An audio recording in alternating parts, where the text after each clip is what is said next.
Baik, salam sejahtera, anda sedang menonton cerita di Seberat Berita. Untuk waktu ini, hari ini kita ingin memberi fokus kepada beberapa perkembangan semasa, khususnya kita melihat pada yang pertamanya, Perhimpunan Agung UMNO PAU 2021. Kalau diikutkan untuk hari ini, dilaporkan seramai 2,891 perwakilan dari tiga sayap UMNO mengikuti Perhimpunan Agung UMNO PAU 2021 yang berlangsung pada hari ini, dan jumlah itu melibatkan 959 perwakilan wanita, 971 pemuda dan 961 puteri UMNO yang bersidang secara serentak pada pagi tadi. Tiga ketua sayap parti iaitu Datuk Noraini Ahmad, Datuk Dr. Ashraf Wajdi Dusuki dan juga Datuk Zahidah Zarik Han menyampaikan ucapan dasar masing-masing lebih kurang pada jam 10 pagi tadi. Baik, untuk waktu ini kalau boleh saya nak terus bersama dengan Umawati Ramaya.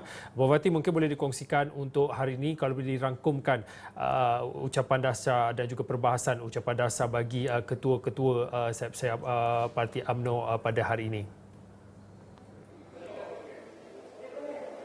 Terima kasih Fauzi, dan pada ketika ini saya masih berada di WTC, dan hari ini berlangsungnya Perhimpunan Agung bagi tiga sayap iaitu wanita, putera dan juga puteri, dan hari ini melibatkan 5,570 orang perwakilan hari ini, dan seperti dimaklumkan oleh Fauzi sebentar tadi, untuk wanita sahaja melibatkan kira-kira 959, dan untuk pemuda pula melibatkan 971 dan juga puteri pula melibatkan 960 orang. Dan Perdana Menteri yang membuat tinjauan sebentar tadi juga beliau ada memaklumkan beliau berpuas hati dengan perjalanan perhimpunan ketiga-tiga sayap yang berlangsung sejak pagi tadi kira-kira pukul 9, di mana kalau kita melihat pada pergerakan hari ini, pergerakan hari ini yang bermula dari lebih kurang pukul 9 pagi dimulakan dengan ucapan aluan oleh setiausaha sayap masing-masing dan juga pesanan pengurusi tetap, di mana kemudian dibentangkan pula peringatan persidangan Perhimpunan Agung 2020 dan juga dimulakan dengan ucapan dasar oleh ketua sayap masing-masing. Dan kemudian sejurus itu pemilihan kira-kira 10 orang wakil ke Perhimpunan Agung 2021 juga diadakan sebelum membentangkan dan membahaskan usul-usul berkaitan, dan perhimpunan juga berehat sebentar tadi kira-kira pukul 12 tengah hari untuk memberi laluan untuk makan, dan juga bersambung kira-kira 2:30 petang tadi, dan masih sekarang ini persidangan Perhimpunan UMNO masih melibatkan tiga-tiga sayap ini masih lagi berlangsung.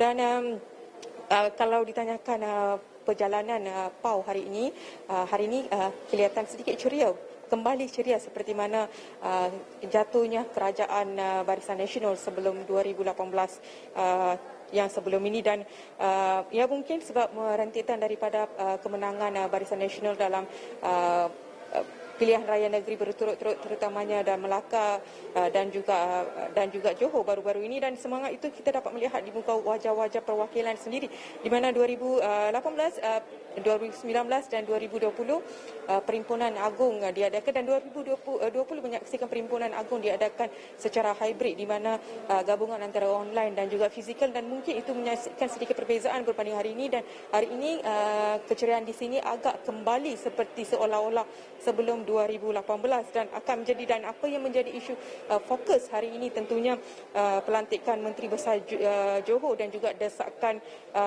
diadakan pilihan raya umum yang ke-15 dalam masa terdekat. Dan dan semalam Timbalan Presiden UMNO Datuk Seri Mohamed Hassan ada juga meminta kerajaan untuk menyegerakan langsungnya PRU 15, dan perkara yang sama juga ada dibincangkan dalam persidangan sayap perwakilan sayap puteri dan juga putera sebentar tadi.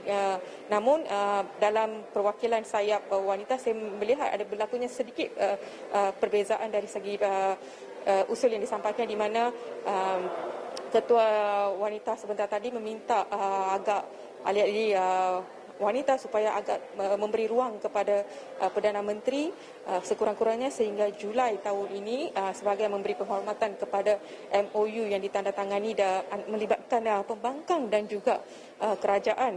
Dan hari ini seperti mana yang disebut oleh Fauzi sebentar tadi, saya ada membuat liputan yang melibatkan Perhimpunan UMNO melibatkan sayap wanita hari ini, dan beberapa perincian yang yang ditegaskan oleh Ketua Wanita UMNO Datuk Seri Dr. Noraini Ahmad adalah pertamanya melibatkan kemunculan kembali UMNO dalam kepimpinan negara harus diterjemahkan dengan transformasi politik dan pentadbiran yang jitu. Itu antara yang ditegaskan dalam ucap dasar beliau sebentar tadi ini, kerana beliau berpendapat ia perlu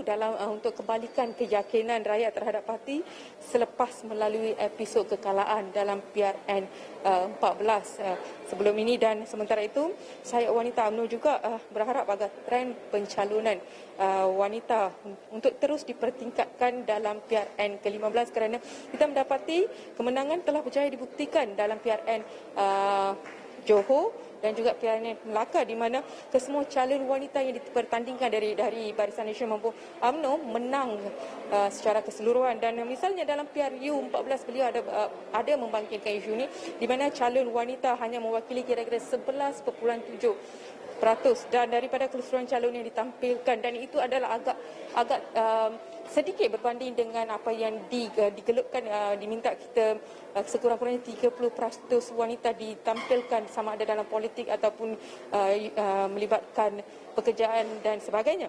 Namun dalam PRN 14 baru-baru ini beliau membantu lebih kurang 5 calon wanita dipertandingkan, manakala dalam PRN Johor pula pertama kalinya Barisan Nasional menampilkan kira-kira 25% calon wanita dalam dan kesemua calon itu juga menang dalam PRN ini, dan beliau berharap dalam PRU akan datang sekurang-kurangnya 30% daripada calon melibatkan adalah wanita. Dan itu antara perkara, dan satu lagi perkara adalah untuk Gesan mengadakan PRU. Namun ia tidak memberi tekanan secara langsung, sebaliknya beliau meminta Perdana Menteri untuk memberi sedikit masa untuk meredahkan keadaan, dan sehingga MOU antara pembangkang dan juga kerajaan selesai pada Julai ini.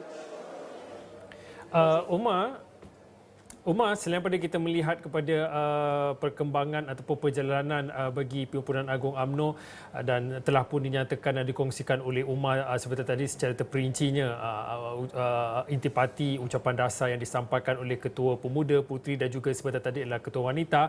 Tapi kalau kita nak bandingkan dengan perjalanan sebelum ini, PAU 2020, tadi disebutkan PAU 2020 dilakukan secara hybrid, tapi untuk tahun 2020 untuk PAU 2021 untuk tahun ini kembali kepada normal, iaitu secara bersebongkar secara sepenuhnya. Kita tahu kalau diikutkan dengan perjalanan PAU ni, selain pada kita melihat kepada tumpuan dalam Dewan itu, tumpuan lain adalah di luar Dewan, seperti ada cuma saya nak tanya kepada Umar, ada tak kelihatan ada peniaga-peniaga ataupun usahawan yang meniaga sempena perjalanan PAU 2021 ni?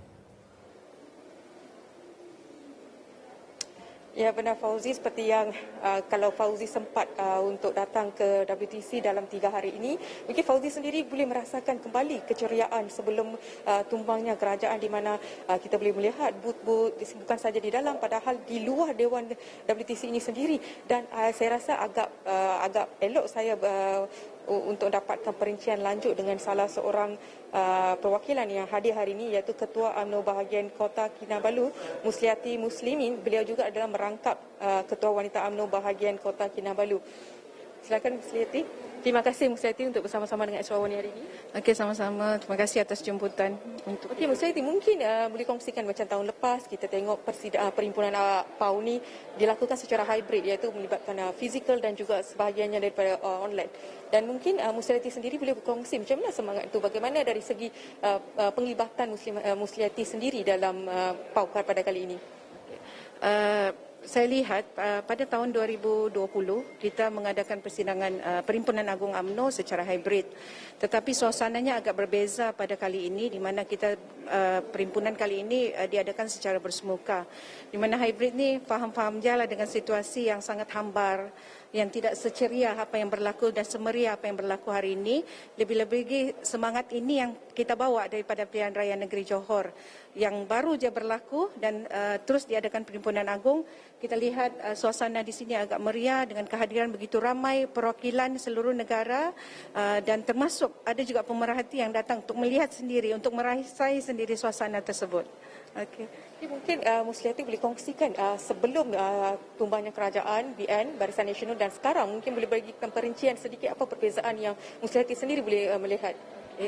Kita pada tahun 2018 bila tumbangnya Kerajaan Barisan Nasional, kita telah menghadiri Perhimpunan Agung tahun 2019 secara bersemuka ketika pandemik COVID-19 belum menyerang negara. Suasana itu pun agak berbeza berbanding apa yang berlaku hari ini setelah beberapa siri pilihan raya kecil dan juga pilihan raya negeri dari Sabah kemudian bersambung ke Melaka dan kini ke Johor. Suasana itu kembali seperti dahulu apa yang berlaku sebelum-sebelum ini semasa Perhimpunan Agung UMNO berlaku setiap tahun. Dan seperti tadi kita saksikan Ketua UMNO Wanita seperti tadi ada mengulas mengenai beberapa perkara.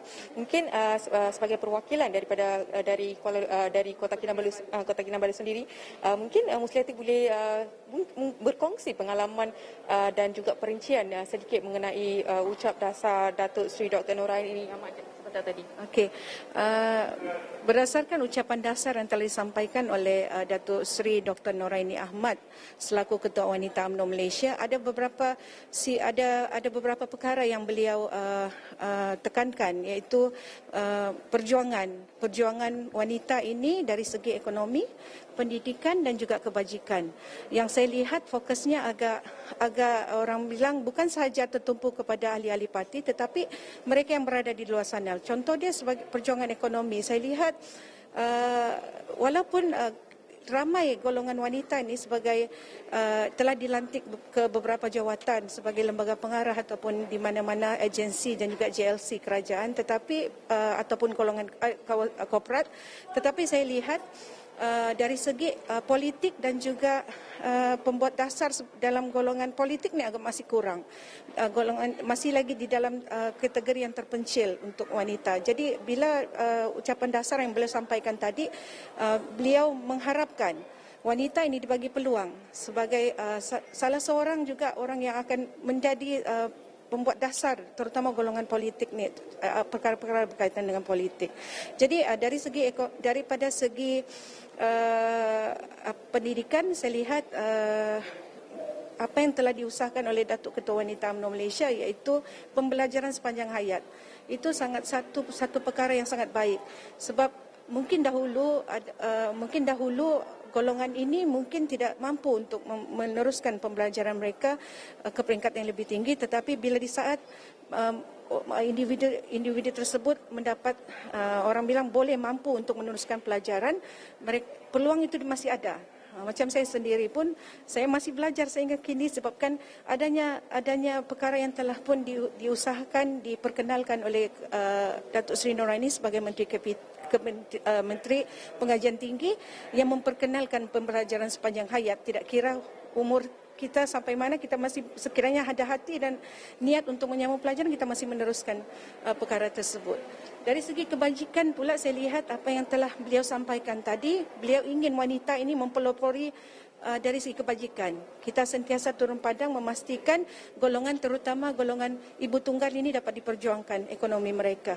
Apa yang diusahakan oleh kerajaan dengan program My Kasih ini satu tindakan yang baik, membantu golongan ibu tunggal, terutama ibu tunggal yang agak ramai di Malaysia ini, untuk mereka menjana pendapatan tanpa orang bilang mendapat dengan belas kasihan orang luar saja, tapi mereka berusaha sendiri. Begitu juga dengan usaha-usaha yang telah pun diberikan oleh kerajaan membantu golongan mereka yang terutama wanita yang kehilangan pekerjaan ketika pandemik ini berlaku. Mereka boleh melakukan dengan bantuan-bantuan My Kasih ini, mereka boleh menjana pendapatan mereka di rumah tanpa mengharapkan bantuan ihsan daripada orang lain. Dan mungkin kita hanya berbaki lebih kurang 30 saat saja. Mungkin secara ringkasnya Musliati boleh secara samaraskan, dan kita melihat kedudukan wanita terutamanya dalam politik di indeks kedudukan wanita di dunia Malaysia antara yang terendah, iaitu berada di kedudukan yang lebih daripada 100 di antara 156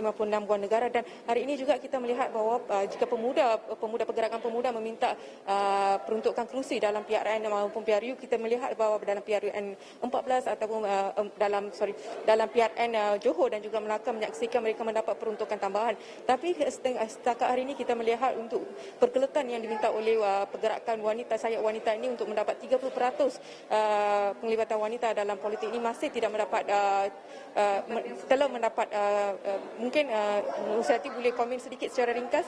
Okey, rentetan daripada PRN Melaka baru-baru ini saya lihat ada perubahan sedikit. Begitu juga dengan Pilihan Raya Negeri Johor, golongan wanita ini ramai diketengahkan melebihi seperti apa yang berlaku di Sabah dan juga sebelum ini PRU yang lalu. Kita menampakkan Barisan Nasional cuba melakukan perubahan, tapi saya sebagai wanita mengharapkan pada PRU yang akan datang, golongan wanita ini dapat dipertingkatkan lagi. Ambillah contoh apa yang berlaku di Pilihan Raya Negeri Johor baru-baru ini. Semua calon wanita UMNO yang diketengahkan menang. Nampaknya mereka menang bertanding. Nampaknya sudah tiba masanya kepimpinan kepimpinan tertinggi UMNO melihat calon wanita ini juga boleh memainkan peranan penting, boleh menyumbangkan sesuatu kepada parti, terutama jangan kita dianggap sebagai orang yang membuat kerja-kerja yang untuk memenangkan calon saja. Sudah tiba masanya golongan ini dapat diketengahkan untuk mereka pun bertanding sebagai calon dan lebih ramai lagi akan dapat tempat pada PRU yang ke-15 nanti. Terima kasih Nursiati. Fauzi. Okey, baik. Terima kasih Umar atas laporan yang disediakan dan dikongsikan oleh Umar untuk melihat kepada perjalanan untuk hari ini. Hari ini melihat kepada fokusnya bagi ucapan dasar bagi Ketua Pemuda, Ketua Puteri dan juga Ketua Wanita. Dan pada sebelah petangnya ada bagi sesi perbahasan bagi ucapan dasar bagi Ketua Pemuda, Puteri dan juga Wanita.